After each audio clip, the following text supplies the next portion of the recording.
Flextronics is a global supply chain partner operating in 130 locations in more than 30 countries around the world. We've got over 200,000 employees, and we provide design, production, logistics, and repair services for some of the largest companies in the world. Our strategy in terms of the cloud is problem-oriented. We pick solutions based on how they solve our business problems. Part of our objective of going after a new system is to get the employees engaged in the process. Because there are so many employees, we had to have a simple user interface, one that was effective and easy to use, and we thought Workday met those requirements.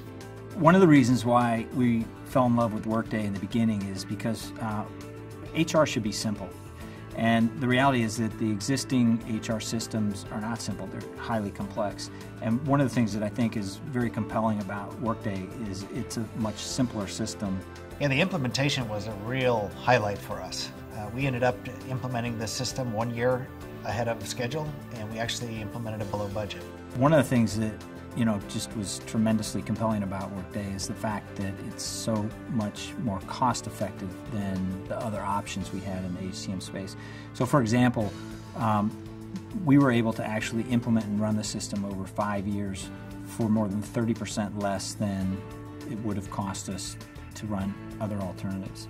We see really two benefits, and I would call one, somewhat tactical and the other one very strategic. From a tactical standpoint, the users love it. The user interface is simple to use, it's logical, it's easy to maintain.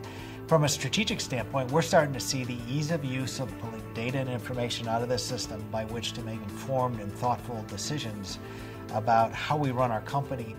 Often, things like an HR system would be thought of as not adding value, as not creating competitive advantage. We've actually found that it does do that, and I think what I would encourage other CIOs, my peers, to do is to look at Workday as an opportunity to create competitive advantage in a place that's not really thought that way. As I now think about how we're going to use this tool into the future, it's much more for strategic considerations on talent deployment. That's a change in how we think about things. It's a change in almost the company's DNA as to how we think about talent. Well, Workday, I think, once you attach the vision of the company and then you attach onto a culture and the ability to execute, I think you've got a very, very powerful force.